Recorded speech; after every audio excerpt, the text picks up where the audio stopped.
history has been made tonight in more ways than one at Crown Jewel. Now, I thought I was going to be giving you a video essentially about a glorified house show plus the Tyson Fury match. However, tonight was actually a pretty decent evening of wrestling. I don't know about you, but I actually really enjoyed the show. And oh my god, the ending was a shock, if nothing else. What I'm going to do is just focus on 4 matches tonight, predominantly. So, match number 1 being, of course, the WWE title match between Brock Lesnar and Cain Velasquez. Now, I was expecting this match to be a bit longer. Brock Lesnar looked in great shape, by the way. He was lean as, considering for Brock Lesnar. Cain Velasquez, well, he'd lost a little bit of weight in the last few weeks, but he was still pretty out of shape looking compared to Brock Lesnar. But the guy's a badass, and he has legitimately beat Brock Lesnar, so there we go. Look, the match was a bit of a shock. I was not expecting Brock Lesnar to win so quick. It looked very real. They did a great job of that, but Lesnar just, won within about 3 or 4 minutes. So that was a bit disappointing to me. I was a bit deflated from that. I felt they should have done more. But at the same time, I do see where they may be trying to go with this. Cain Velasquez, don't forget, beat Brock Lesnar in a first-round knockout back in 2010.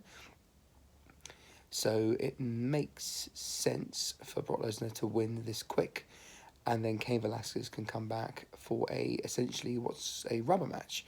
Because if they've already faced once in UFC, once in WWE, this would be a rubber match and hopefully last a bit longer when Cain Velasquez is in better shape and can wrestle a longer match.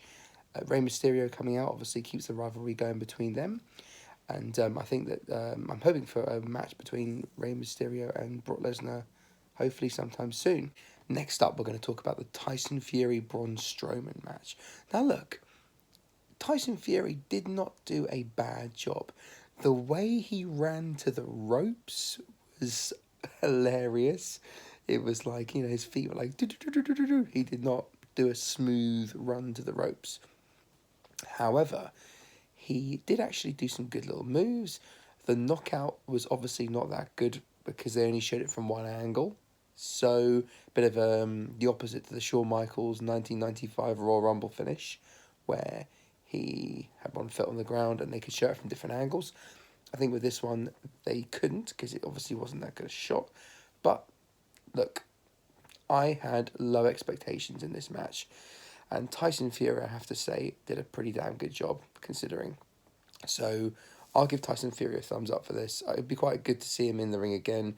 It wasn't great, but at the same time, it wasn't that bad. So, Tyson, I'm happy to see you again in the WWE. Now, on to the women's match. And guys, obviously, what can we say?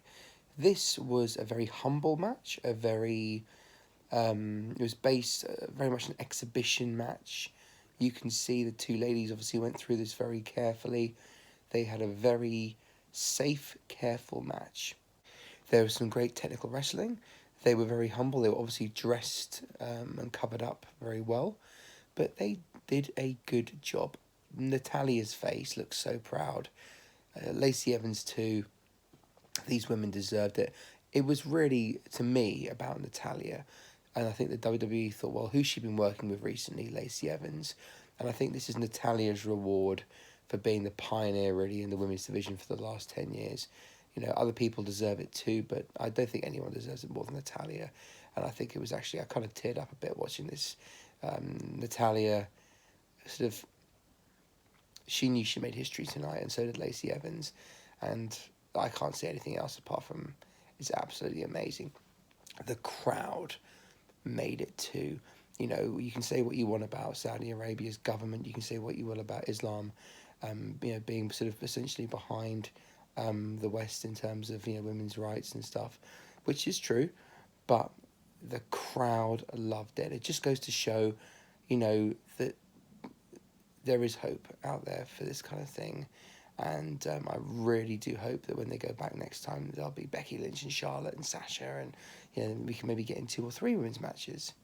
Right, I'm not going to talk about this match for longer than it needs to be talked about, but some other bits and bobs. Team Hogan, of course, beat Team Flair, with Randy Orton taking the pin from Roman Reigns, which was interesting. Also, I loved the match between Mansoor and Cesaro. I actually thought that was one of the best matches of the night. Mansoor, the hometown guy, got a great response from the crowd. Some amazing moves with these two guys. I thought it was going to be over about 7 or 8 times, and it just kept on coming back. So hats off to Mansoor. What a great match. And Cesaro as well for getting him over. Thumbs up. Great job. Right, now it's time for the main event. Now, look, guys. I was expecting a decent match here. And it was. It was decent. It wasn't ridiculous. They did keep this horror movie unbeatable Fiend theme going, a bit like last time. But if they didn't do it, then last time it made no sense. They've put themselves into a corner now. They've dug themselves into a hole. WWE have to keep making Bray Wyatt out to be this unstoppable monster now. They've done it once, so they have to keep doing it. But the match itself was decent. They had the red lighting again, which, you know, hey, it's Halloween. I don't mind that. I'd probably rather it wasn't, but in a way it makes it creepier, and it worked. I could see everything, so hey, I'm not going to complain. We're also starting to see more chair shots to the head in general now.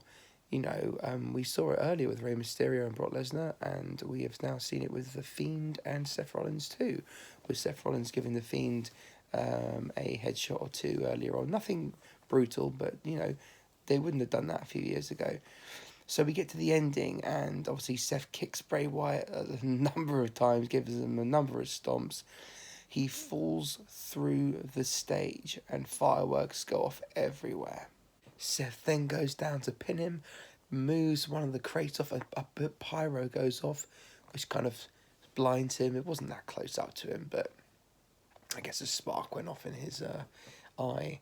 And then he pulls the big box off, and there's Bray Wyatt standing tall, gives him the mandible claw, gives him the Sister Abigail, pins him 1, 2, 3, and Bray Wyatt, you guessed it, is the new Universal Champion.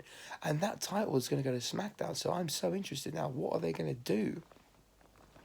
Because we've got the WWE Champion and the Universal Champion on SmackDown. Something has to give. We've also got NXT joining the fold in Survivor Series. So if it's anything like the last few years and NXT are joining, we're going to have Adam Cole versus Brock Lesnar versus The Fiend at Survivor Series, which would be unbelievable. That would be absolutely unbelievable. It would be amazing. It would be literally like the unthinkable. Now, will this happen? Probably not. But hell, if it does, I'm sold. I personally actually don't know if Bray Wyatt will hold the title for that long. It could be a Cain thing where he ends up just holding it for a few days, maybe a week or two. But I think that one of the titles will have to change hands in the next few weeks, and the title will go to back to Raw.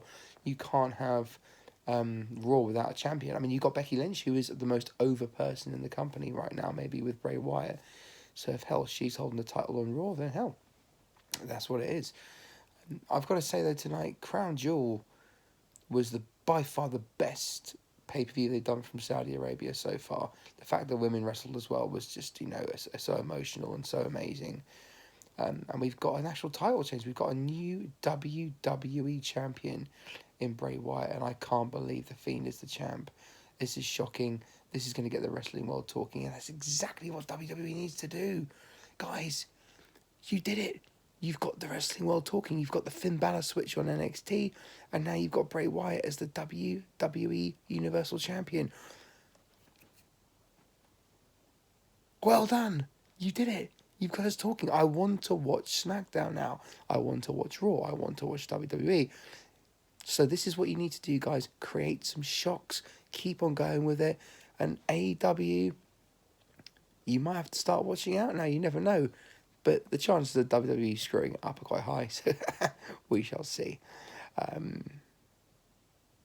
Okay, guys. That was just a quick video for Crown Jewel. It's quite late. I've got to be up tomorrow to work and also watch the England rugby game because we're in the finals against South Africa in the World Cup. But I really hope you have a good night. Have a happy Halloween. Comment down below. Please like, share and subscribe. And we will see you soon. I will see you actually tomorrow for your SmackDown review.